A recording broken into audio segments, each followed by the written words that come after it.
Good morning, good afternoon, good evening. I've probably started about 30 videos with that intro. I'm so sorry.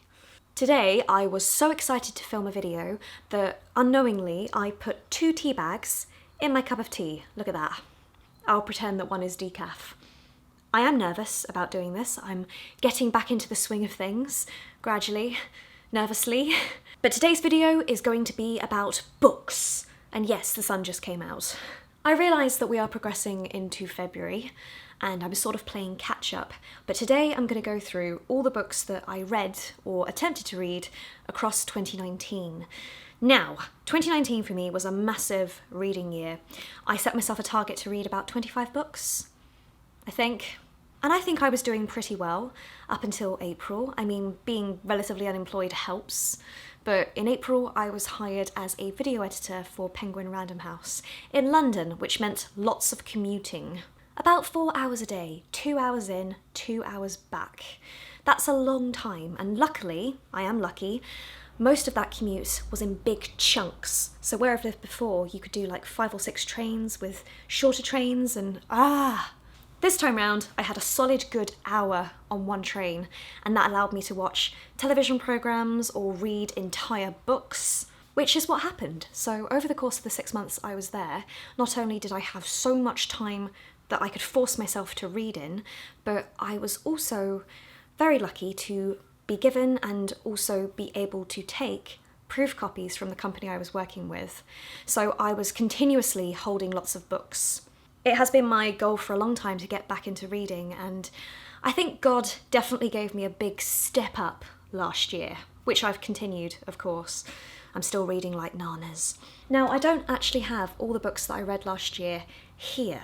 Some of them I've actually donated, some of them were library books, others of them I have misplaced. I have my phone somewhere with my list on Goodreads. I have still got my pyjama trousers on, it's freezing in here. Okay, cool. So because I was reading so many books last year, I kept hitting my Goodreads target. So at one point I just said to myself, oh, just sod it, stop raising it, just put a massive big number. And if you hit it, you hit it. I didn't hit it. So now it says that I didn't complete my Goodreads challenge, but I did. In total, I think I read a solid 35 books, and I probably started to read a good 25 more. Anyway, enough intro. Goodreads. Come on. Signal's not good today. So I'm going to be quite brutal in this. There may be spoilers. I'm sorry. Let's start with the book I hated the most. I picked it up assuming it was to do with cats. It was not, and it was called Cat Person by Kristen Rupenian. I don't recommend. I reread this, and I must admit I didn't feel as educated as much as I did the first time round, and I think there's been other books that I've come across on this subject that are so much better, more in depth. That's not to say it isn't good, it is, it's just not as good as I remember the first time round. I reread Harry Potter and the Philosopher's Stone. No comment. Right, I've got to find Travelling Cat Chronicles. No! Why didn't I see that coming? One of you sent this to me an exceptionally long time ago, and I finally found it once again because tons of my books have been in boxes in my parents' garage for the last 2 years, and I did enjoy this. One thing I would say is that because I read this as a translation as opposed to the original text, lots of things went over my head and I had to Google them. For example, the cat's name. So that was a shame. Okay, what came next? I have been listening to a fan version of The Lord of the Rings by this person, because I can't remember the name off the top of my head, and he is fantastic. Like the best audiobook person that I have listened to, narrator, in forever. Not only does he do all the different voices, he does loads of sounds, he rewrites the music, he incorporates things from the films. He just ticks all the boxes. And if you're somebody that has read The Lord of the Rings the whole way through, and The Hobbit, but that's let's just put that over there for now. It's very elongated, and from my perspective, there are just some times during the books where I fall asleep, despite the fact I love them, and he manages to avoid that because he is so good. It keeps you interested. So yeah, I recommend listening to his versions. The next book is this. It's called God at Eventide. It belonged to my grandma and I came across it and I just started reading it one day and finished the whole thing. It's alright. Oh, see, I've got this one. Where is it? This is Meet Me at the Museum by Anne Youngston, and this is probably one of the first books I read once I was working at Penguin. I just saw it on the shelf one day, and it tied in with some thoughts of something that I was thinking about at the time, because I started writing last year. And despite the fact I didn't share the same passion as the characters, I loved the way the story sort of unfolded. It's a book about letters, two people writing to one another. They didn't mean to start writing, it just sort of happened. And I did enjoy it. It was also good because it was from an older person's perspective of life. And not that I'm saying I'm 70 years old or whatever, but I do feel that I'm starting to relate more to people older than younger than I am. I really hope that comes across okay. There is nothing wrong with getting older. I mean, frown lines, not so much. My mum and I have ginormous frown lines down the centre. I would rather have laughter lines than frown lines. I want to be a happy person, not a sad person. Right, moving on. So this is called Ivy and Abe by Elizabeth Einfield. Now, I thoroughly enjoyed this. I walked into this having an assumption as to what it was. It wasn't quite what I thought it would be, but I still enjoyed it. It made me sad, it made me angry, it made me think about my own relationships in the past. What would have happened if I didn't talk to that person? What would have happened if I'd walked out at that point? If James and I hadn't have met last year, year before now, where would I be? Going off topic slightly, but I honestly do believe that God put me here, as in this home, so that I would be in a position to meet James. I do feel that God's been directing me when I look back, and it's very confusing. So if I was to write a book about our relationship, I don't think it would work. But yes, do I recommend this? Yes, yes, yes. It reminded me a bit of Elsewhere, only it wasn't a chronological or reverse chronological story. They were individual stories at different points of time in a person's time stream. Brilliant. I'm going to mention this because I started reading this about 3 or 4 times last year. I worked on something for this author, so technically I have read the first half of this so many times. It's just one of those books that I've never been able to finish, and therefore when I come back to starting it again, I want to start it from the beginning so that I appreciate the context. So I am loving this, I just haven't finished it yet. Oh, by the way, so much for me not holding up books that I haven't read yet the whole way through. The next book I have is called Iris Grace, and this is by Iris's mother, called Arabella Carter Johnson. Now, I have mixed feelings on this. From the cover, I think this is the American cover, it's a bit different in the UK.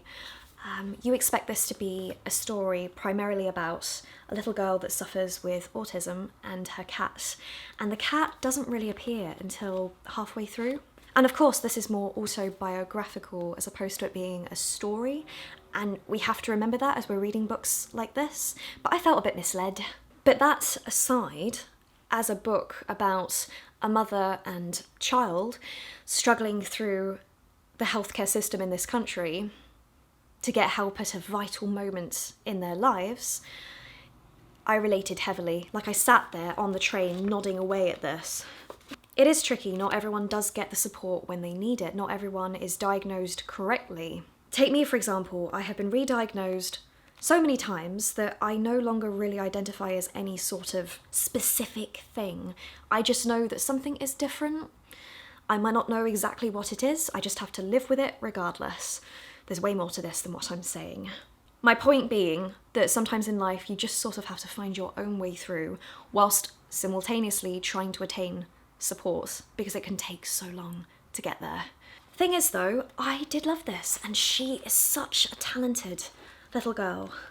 So she found a skill in painting, so these paintings are hers.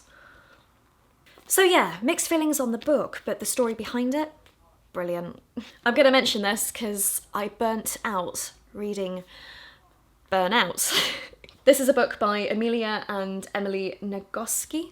It's just a more complex, in-depth book about the subject of burnout rather than just a blog post. It goes into a lot of depth. For me, I just think at the time I was reading this, I was practically burning out. I mean, in August, I practically had a breakdown, so it was the wrong time to be reading it. I will read it this year because I genuinely think this is a fascinating subject. I keep using the word fascinating. I read This Is Shakespeare by Emma Smith. I got to the end. It's one of those books that you read chapter by chapter because each chapter focuses on a particular play by William Shakespeare. Deep breath. You can't really read it in one sitting. And also, if you haven't read all the plays, or even you're not even aware of some of the plays, you sort of have to refresh your memory before you read this. Again, I do have mixed feelings on this. This is one person's response to Shakespeare, so it's not the truth. I mean, his works are adaptable perception. I can't think of the word. Oh, this is annoying. Perception, adaptable. Everyone responds to the work individually. That's the word I'm thinking of. This I'm not quite sure about, but I love the idea that someone is that passionate that they would do this. So yeah, I do agree with her passion. That was a big slap. Now this is a book that I did not get on with at all. It's called The Girl Who Came Out of the Woods by Emily Barr. Now I've read a few books by this author, but this book, The chapters were all over the place, it was too slow, it was too random, but it's the first time in a long while that I just found myself getting so annoyed whilst reading and therefore had to put it down. That's no reflection on the author, just we did not get on that book. The next book is called Gone, A Girl, a Violin, A Life Unstrung, and this is by Min Kim. Now, this is an autobiographical book about a lady whose violin was stolen, and not just any old violin, like one of the most expensive violins in the world. The amount of depth she went to, the personal levels, the way she talked about the actual violin itself, it was almost like an instruction manual on how to build a violin, and I had no idea how intricate and complicated those machines basically are. I mean, I have a flute and I can see crystal clear in front of me how complex that is, but that's a different instrument entirely. Her violin was a combination of so many different adaptations to suit her own playing, as well as adaptations from previous artists over several hundred years. And, fascinating, fascinating. I sound like Spock. If you get that reference, brilliant. If not, look it up. Again, this made me feel so inspired and at the same time very sad, like I'm mourning someone else's loss in a way. In the same way that I relate heavily to my painting and my paintbrushes are like extensions of my body, that's how she felt with her violin, and lots of musicians do.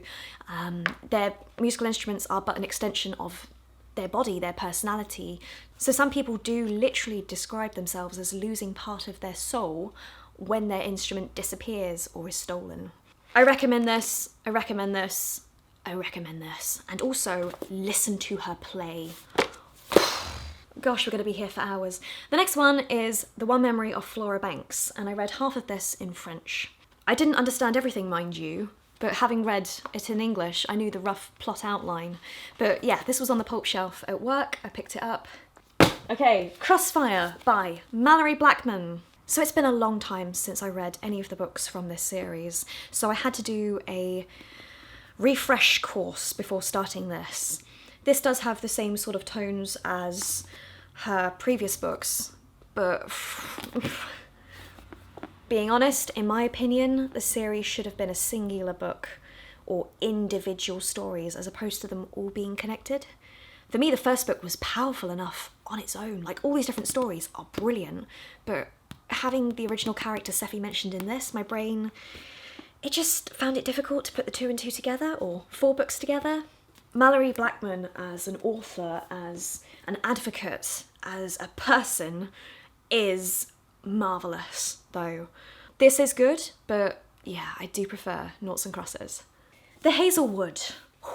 This is by Melissa Albert. I don't have much to say on this, but I did like it. It took a long time to get into that. Okay, the Faith books. We have Is This It by Rachel Jones. Yes, it's an avocado. Yes, that's partially why I was attracted to this. And I also have Growing in Gratitude by Mary Kay Mola. I picked up both of these books at a women's conference at the start of 2019. I read them at different times. This one I've read a couple of times over the course of the year, and it speaks directly to my soul, not just because I love avocados. especially if you're somebody that is sort of in your mid to late 20s, has moved out, has finished your degree, is on the cusp of getting married. Maybe you feel like an absolute failure in your life and nothing is going right. That's how I felt for a long time. This year, not so much, but when I was reading this, yes. I'm not saying you're a failure, I'm just saying that if you feel like that, then this book is for you. And this book has opened my eyes somewhat. I feel at times it can be a bit preachy, as can lots of Christian books, because obviously they're using the text to spread messages of love and Jesus and stuff. Big jump cut. Hello. So my brother just came over on his lunch break. So the cupboard is now closed. I've had another cup of tea. I hate continuity errors. Oh, and it's raining. But let's continue, shall we? I'm doing a lot of this today. I love my eyebrows. Growing in gratitude, that's where I was. So the last 2 years, I have been working on myself in ways that I have not shared with the internet. I'm trying to be more grateful, be more open with my compliments, going out of my way to make compliments. So walking into shops and telling people how great the displays are, for example, that sort of stuff. But in terms of gratitude, let's hone this in. I do believe that I have been grateful across my life, but there's been periods whereby my mental health has clouded everything.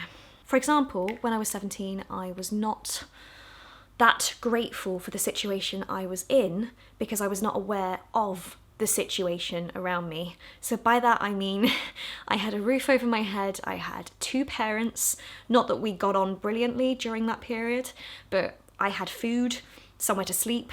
The massive things that you take for granted. It's only in my late 20s that I am appreciating that to the extent that I think I should always have done. Now if I'm ill in any capacity, then everything around me crumbles. And yeah, I'm so grateful looking back. Let's hone this in. This has been helpful in not only reinforcing the gratitude that I have within me, making me recognise things that I should be grateful for or more aware of, because as I said, things sometimes do slip in our perspective. We're so focused on things that we believe we should be grateful for, not just everything. And also from a Christian direction of teaching. Great book. I really went on a tangent there. This is going to be an extremely long video. We have the Vegetarian Bible. Admittedly, there are lots of fantastic cookbooks and blogs and recipes online. Now, the next book I picked up because of the cover. I am an artist. I want to design book covers. I am attracted to wonderful covers. I can't help myself. I love colour, and colour is vital to me enjoying certain things in life. So this book on the shelf at Penguin called to me. So I felt quite guilty when I started reading this, and it wasn't what I expected. And not only that, it was on a difficult subject matter. This to me does not say life and death. It's more of a fantasy novel or just, I don't know, a space adventure. But it's not. So this book is called On Living by Kerry Egan. So Kerry Egan is a hospice chaplain, and she basically looks after people in the last moments of their lives. So whether that be months or weeks, but more often than not, they're there at the end. And it's more like a reflection on life, not only the writer's feelings as they progress through their job, because what they're doing is their profession, but also the people that she is meeting and how they're reflecting on their own lives. It was a complex book, and it did make me emotional. It did make me think. I kept thinking about my granddad the whole way through, and it just triggered lots of things within my own brain that sent lots of sad signals. I'm tearing up. It's not a bad book, it's just a thought-provoking one, and I found that really difficult. Right, I'm gonna change topic. Jump cuts. Right, I have so many books left. Let's do a bit of a quick fire. The Little Book of Like. I did like it, I do recommend, but I do prefer the previous book on Higgy. I felt this book got a bit political at times. Perfume, the Story of a Murderer. This I recommend, but not only do you need a strong stomach, but you need to take it with a pinch of salt. But it is one of those books that is so unique and different. Just the way that the author describes things, it's beautiful. Almost makes you hungry. I mean, the film itself that was made, the adaptation of this, in its own right, is visually stunning. I mean, obviously they're relying more on visuals than writing to convey the story, of course, but... So at times it's an odd story, does go on a bit, there's a few moments where I started to switch off, but overall, fantastic, recommend. On Fishing by Chris Yates. I read through this book on a train home one day, and I don't remember much about it. I remember it not being a subject I was interested on. Each chapter in this book is a different time that the author, across his lifetime, went fishing. The way he spoke throughout the book, I liked. And even on the back, I think, because I've given it to my dad to read, on the back it said something along the lines of, this should be used in therapy, and I can see that. I recommend. Woman and God by Kathleen Nilsson. I am getting glasses shortly. I'm so excited. But for now, I'm squinting. Look at me go. This is another book that I picked up at the conference. I recommend. I want to talk about that more another time. Healing Foods. Great book if you can get your hands on it, but the internet's just as good. Zen, The Art of Simple Living. Now, I've lent this to my sister, but I enjoyed it and I recommend it. Hence why I've given it to my sister, because I recommended it to her. Owning It, your free guide to living with anxiety. It was alright. It was okay. How to Be Resilient by Anna Barnes. It was extremely brief. You can read it in less than an hour. It was more like a book of posters rather than an intensive help book. So it was good in its own right, but not what I thought it was going to be. Goodness me. How to Age Joyfully by Maggie Piggott. Now, I honestly believe that the title for this is misleading. Ignore the title. The title for this book should be How to Live Your Best Life. How do I summarise this? I don't know if I can. It's a great book. It helps you think about things to do across your lifetime that you might not have considered. There are so many books like this on the high street, but this one in particular, this reached me at the perfect time, and it's the one I've connected to the most so far. So I recommend this. The next book I read, and I also recommend, is called Love for Imperfect Things by Heyman Sunim, who is also the author of this, another book I love. These are books you need on your shelf at all times so you can delve in and just have moments of reflection and calm and gratitude and perspective. I appreciate these books tremendously. Thank you, thank you, thank you. I recommend. Go buy, go borrow. By the way, if I can find them, all the Amazon links to all these books are downstairs. But if you are somebody that lives near a library, use the library. I genuinely love libraries, and I've been very grateful that I've been able to take books home from the jobs I've had, but I still use the library. I don't know, 100 people could benefit from this one physical book, and I think that's brilliant. I will hold off on the topic of libraries because that's something I'm also passionate about. But yeah, use the libraries. And, oh, there's so many more books. Gosh, I had a good year. And this is all the ones that I can remember. Okay, two more, then I will stop. I was too exposed there, sorry, it's the rain. The next book is The List of My Desires by Gregoire Delacour. This has been on my reading list for several years, and I was disappointed. I was almost angry. It felt like it should have been a short story as opposed to a massive novel. I mean, it honestly made me think about what I would spend money on if I won the lottery. Honestly. I wrote a massive post on WordPress, downstairs below. I mean, I'm glad I read it, but I wouldn't recommend it. The last book I loved. This is not the last book I read, but this is the one I'm finishing on because I've been talking for about 2.5, 3 hours now. I can't say this. The Truths and Triumphs of Grace Atherton. It's about a lady who is in a relationship with a married man. It's complicated, extremely complicated. It's more like they're separated than actually together.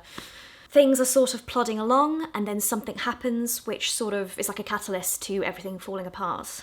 There were lots of twists and turns. I heavily related to this book. It made me cry. It made me laugh. Again, it inspired me. It's another book that touches on the world of music in a very similar way to this book that I mentioned earlier. I'm trying so hard not to spoil things, but the outcome of this book made me happy, and it was not one that I was expecting. I guess you could say it was a little bit too Disneyfied. Because of things that I've endured in my own life, I was so happy when I finished the book because of the way it finished. I'm getting emotional not because the book was that heavy, but because I'm connecting with my own past.